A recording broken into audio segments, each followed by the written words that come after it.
Welcome to গরমে পেট গরম episode 5। পায়খানাটা ঠিক পরিষ্কার হচ্ছে না। কি করবেন না, আগের দিন বলেছিলাম কি করবেন, আজকে বলছি কি করবেন না।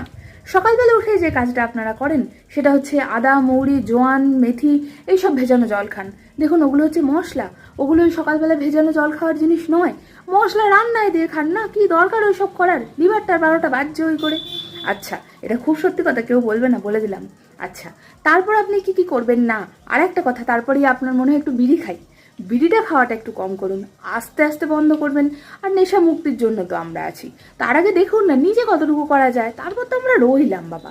আচ্ছা হলো কি করবেন নাতে, দুটো জিনিস বলে দিয়েছি কি করবেন না।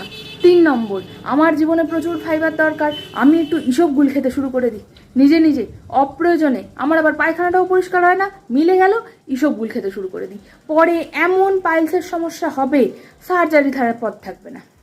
হলো।